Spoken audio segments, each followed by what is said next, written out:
Assalamualaikum warahmatullahi wabarakatuh.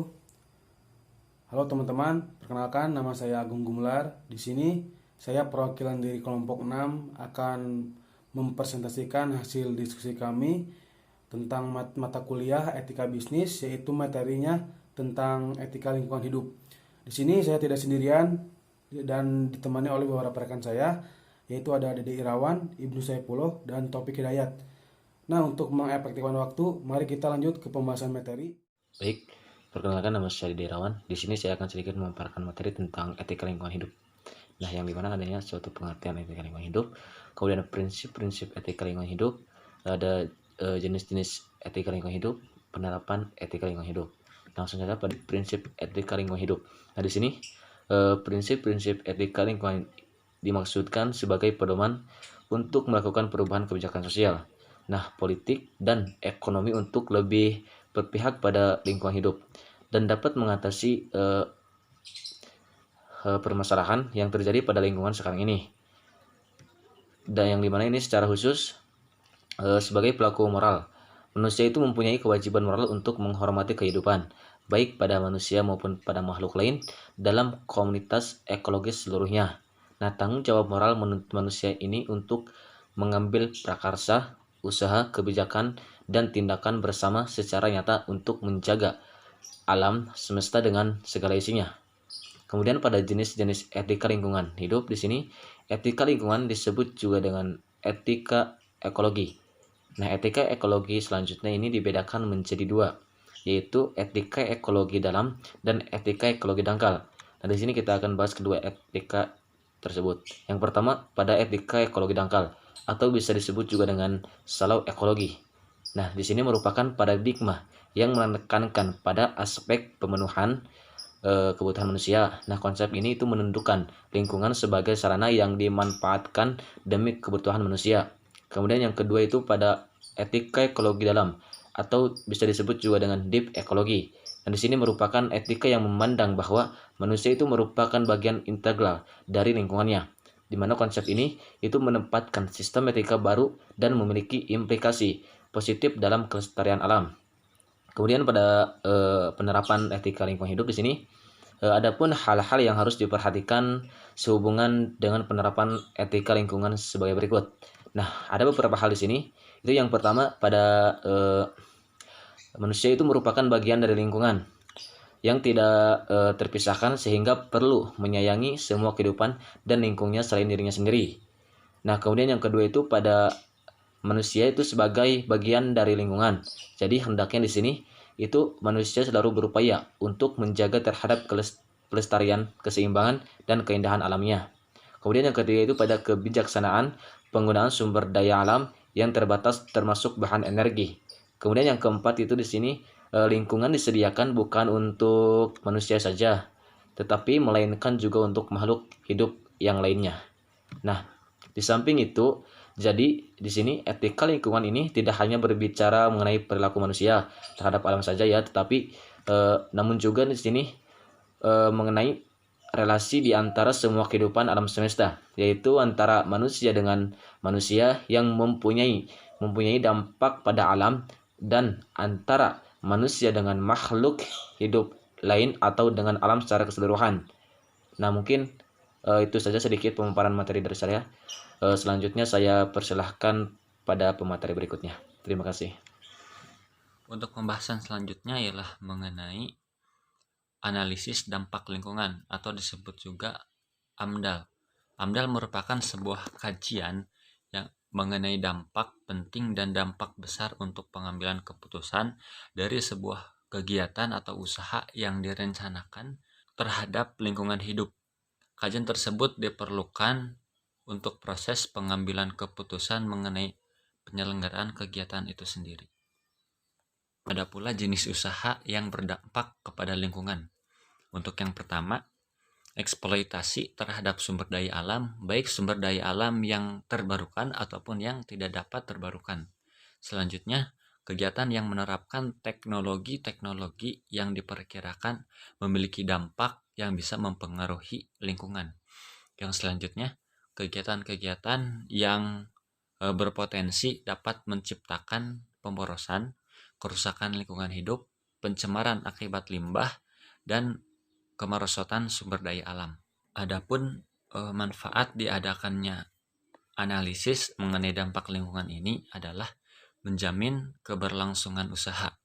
Yang kedua, referensi dari pengajuan kredit dan segala hal yang berhubungan dengan investasi dan ekonomi proyek. Yang ketiga adalah sebagai referensi untuk berhubungan dengan masyarakat dan pemerintah mengenai hukum dan dapat saling menguntungkan bagi semua pihak. Untuk materi selanjutnya adalah bisnis berwawasan lingkungan. Banyak pakar ekonomi yang beranggapan bahwa masalah lingkungan hidup bukan sebagai bagian dari program CSR atau yang disebut juga Corporate Environmental Responsibility atau tanggung jawab langsung hidup perusahaan. Akan tetapi, program lingkungan hidup yang dilakukan oleh perusahaan adalah suatu kewajiban yang halnya sama seperti membayar pajak serta retribusi. Untuk materi selanjutnya adalah bisnis berbasis lingkungan. Dalam buku yang dikarang oleh Paul Hawken, dia mengatakan di dalam bukunya, setiap tindakan komersil atau transaksi bisnis ikut serta dalam merusak lingkungan. Maka Hawken percaya bahwasannya dia berpikir bahwa harus adanya bisnis yang berbeda. Konsep Hawken ini adalah konsep yang dimaksudkan agar perusahaan dapat mengelola kepuasan pelanggan yang didukung oleh pembangunan teknologi berwawasan lingkungan. Perkenalkan, nama saya Taufik Hidayat akan melanjutkan materi yaitu tentang polusi. Apa itu polusi?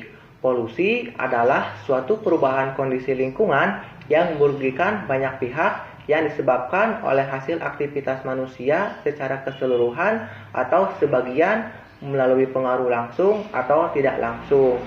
Nah, akibat dari polusi dapat menimbulkan perubahan unsur fisik, biologis, kimiawi, dan termis dalam suatu lingkungan yang berpotensi membuat lingkungan sekitar menjadi tidak nyaman, kesehatan terancam karena banyaknya bakteri dan virus yang menyebar, serta berdampak pada keselamatan makhluk hidup sekitar. Berikut ini merupakan jenis-jenis polusi yang dikenali saat ini dan kerap terjadi. Yang pertama adalah polusi udara. Udara merupakan faktor terpenting dalam kehidupan. Namun, dengan meningkatnya pembangunan kota dan pusat-pusat industri, kualitas udara pun menurun. Nah, padatnya kendaraan bermotor di sejumlah ruas jalan kota-kota besar sudah menjadi pemandangan sehari-hari. Nah, tidak heran jika kota-kota besar menjadi asupan utama penyebar polusi udara. Nah, peningkatan jumlah kendaraan juga merupakan faktor utama dalam peningkatan polusi udara. Kemudian yang kedua adalah polusi tanah. Penyebab pencemaran tanah adalah limbah pertanian, limbah industri, dan limbah rumah tangga. Permukaan tanah yang tercemar, zat berbahaya atau beracun dapat menguapkan zat beracun, terbawa air hujan, dan masuk ke lapisan tanah dalam. Kemudian yang ketiga adalah polusi air. Pencemaran air adalah ancaman yang banyak dikhawatirkan oleh manusia karena air merupakan sumber kehidupan. Timbulnya pencemaran di daerah aliran sungai dan air tanah akibat kemajuan industri akan mempengaruhi daya dukung lingkungan terhadap makhluk hidup. Kemudian yang keempat adalah polusi cahaya. Polusi cahaya merupakan salah satu jenis polusi yang berdampak buruk akibat cahaya buatan manusia. Polusi cahaya terjadi karena kondisi besarnya intensitas cahaya di suatu tempat. Polusi cahaya biasanya ada karena dampak dari industrialisasi. Polusi cahaya berasal dari pencahayaan interior dan eksterior bangunan, kemudian properti komersial, papan iklan, lampu jalan, kantor, stadion, dan pabrik. Kemudian yang kelima, polusi suara. Polusi suara adalah gangguan lingkungan yang disebabkan oleh suara atau bunyi yang mengakibatkan terganggunya kenyamanan makhluk hidup di alam dan sekitarnya. Kemudian penyebab polusi. Banyak hal yang dapat menyebabkan terjadinya polusi. Salah satunya adalah faktor penyebab polusi udara adalah sekitar 70% berasal dari hasil proses pembakaran bahan bakar fosil yang belum sempurna yang dihasilkan melalui kendaraan bermotor, pembangkit listrik, dan mesin-mesin pabrik. Yang pertama, selain itu, faktor manusia juga dapat menjadi penyebab polusi. Nah, berikut ini kegiatan manusia yang dapat menimbulkan pembakaran. Misalnya, pembakaran sampah, kegiatan industri, dan kendaraan bermotor. Polusi yang dapat dihasilkan antara lain debu, gas, asap, dan grit atau pasir halus. Kemudian yang kedua adalah proses peleburan yang dapat menghasilkan polusi berupa debu, uap, dan gas atas akibatnya. Kemudian yang ketiga adalah pertambangan dan penggalian dengan polusi yang dihasilkannya berupa debu. Kemudian yang keempat, pembuangan limbah, baik limbah rumah tangga, domestik, ataupun industri. Polusi yang dihasilkan adalah gas H2S yang menimbulkan bau yang busuk. Kemudian yang kelima, proses pembangunan, misal pembangunan gedung-gedung, jalan, dan lainnya. Polusinya berupa seperti debu dan asap. Kemudian yang keenam adalah proses percobaan nuklir yang menghasilkan polusi debu dan gas radioaktif. Selanjutnya, pencegahan polusi. Pencegahan polusi adalah langkah yang dilakukan untuk meminimalisasi terjadinya kesalahan. Yang pertama, dengan cara membuang sampah pada tempatnya. Kemudian yang kedua, penghijauan atau penanaman pohon. Yang ketiga, penggunaan pupuk atau obat pembasmi tanaman yang sesuai. Kemudian yang keempat, mengatur sistem pembuangan limbah industri.